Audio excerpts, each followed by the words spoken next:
Beginilah situasi perkebunan teh milik PT PN6 Kayu Aro Kabupaten Kerinci. Lahan ribuan hektar tersebut kini mampu mendistribusikan teh ke seluruh pelosok Indonesia hingga ke luar negeri. Masinis Kepala PT PN6 Kayu Aro, Delvi menjelaskan bahwa saat ini perusahaannya telah mengelola lahan seluas 2.128,98 hektar yang terbagi menjadi 4 bagian, di antaranya tanaman menghasilkan, tanaman belum menghasilkan, tanaman ulang, dan tanaman bibitan.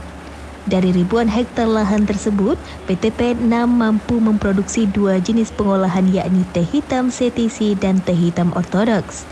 Dengan kapasitas produksi mencapai 90 ton daun basah per harinya. Adapun pendistribusian produk PT PN6 dilakukan secara lelang di KPPN yang berada di Jakarta, di mana setiap pembeli terlebih dahulu diberikan sampel produk. Selain itu, PT PN juga melakukan ekspor ke luar negeri, terkhusus untuk produk grade yang merupakan campuran dari teh CTC dan ortodoks. Sudah langsung berubah warnanya. Baik, perkembangan industri teh di Indonesia saat ini sebetulnya itu cukup menjanjikan ya. Permintaan teh di pasar nasional maupun internasional itu cukup tinggi. Tetapi ada satu hal yang memang perlu diingat. Kita memang membutuhkan konsistensi dari mutu teh itu sendiri. Kalau teh yang kita hasilkan itu kurang bagus, memang di pasaran itu akan sulit terjual, permintaannya akan rendah. Tapi sebaliknya, kalau mutu yang kita hasilkan itu lebih baik, permintaan pasar cukup menjanjikan ke depannya. Kemudian untuk kebun kayu aro sendiri, untuk luasan produksi, kita mempunyai ada 4 macam.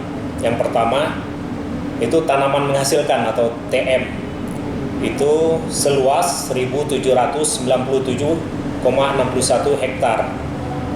Kemudian tanaman belum menghasilkan 328,87 hektar. Kemudian ada juga sedikit tanaman ulang, itu sisipan 1,68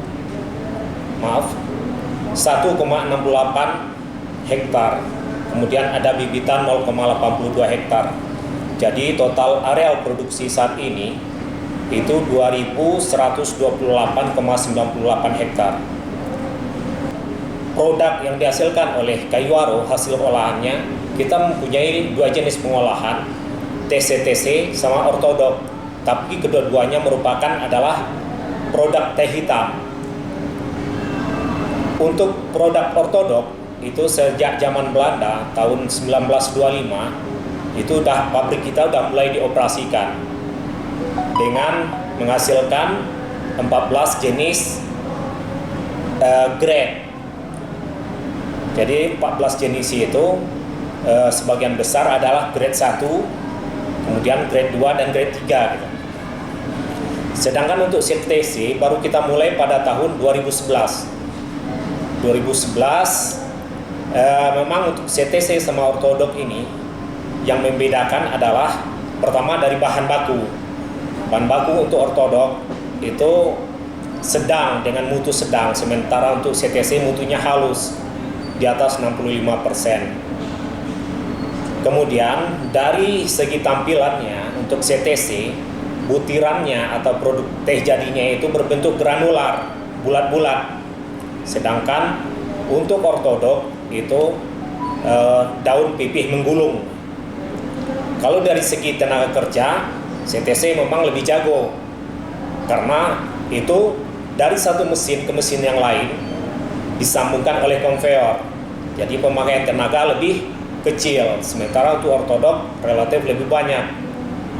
Kemudian dari segi kehigienisan, karena lebih banyak memakai tenaga manusia memindahkan dari satu mesin ke mesin lain, teh ortodok itu secara sepintas terlihat kurang higienis dibandingkan CTC, karena dari CTC berpindah dari satu mesin ke mesin yang lain itu tidak membutuhkan lagi tenaga manusia.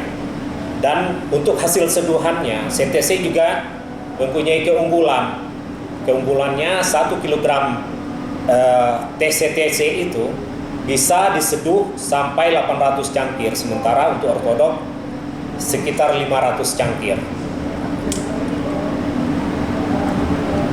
Untuk produksi pucuk basah, kalau pabrik kita ini sebetulnya dari zaman bawaannya 1925 itu dengan kapasitas 90 ton daun basah per hari. Jadi untuk saat ini yang 90 ton itu kita pecah dua menjadi ortodok dan dengan CTC. Nah, sementara untuk ortodok sendiri itu saat ini kapasitasnya 60 ton per hari, 60 ton pucuk basah per hari, dan 30 ton pucuk basahnya adalah untuk CTC.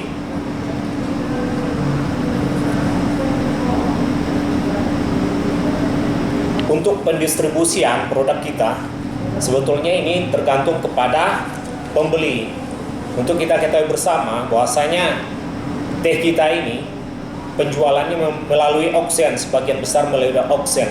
Auction itu berupa lelang di KPBN Jakarta.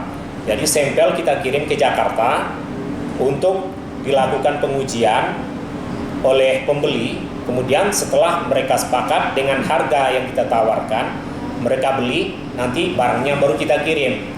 Sebagian besar memang 70% produk grade 1 kita, gabungan antara TCTC dengan ortodok, itu memang untuk ekspor. Tetapi tidak menutup kemungkinan juga itu dipakai di dalam negeri sendiri, karena teh kita ini merupakan bahan baku untuk di blending lagi oleh pihak ketiga atau oleh pembeli menjadi teh dengan rasa lain. Jadi teh kita ini bahan baku untuk blendingan. Tapi secara garis besar teh kita kalau diekspor itu biasanya ke Eropa seperti Inggris, ke Cina juga, ke Timur Tengah, dan banyak lagi. Untuk saat ini teh kita sendiri itu akan mencoba menembus pasar Pakistan. Sampel sudah kita kirim, mudah-mudahan sampel tersebut cocok dengan harapan mereka dan teh kita juga bisa dipasarkan ke Pakistan. Kontributor BTV Gumilang Ilham melaporkan dari Kerinci.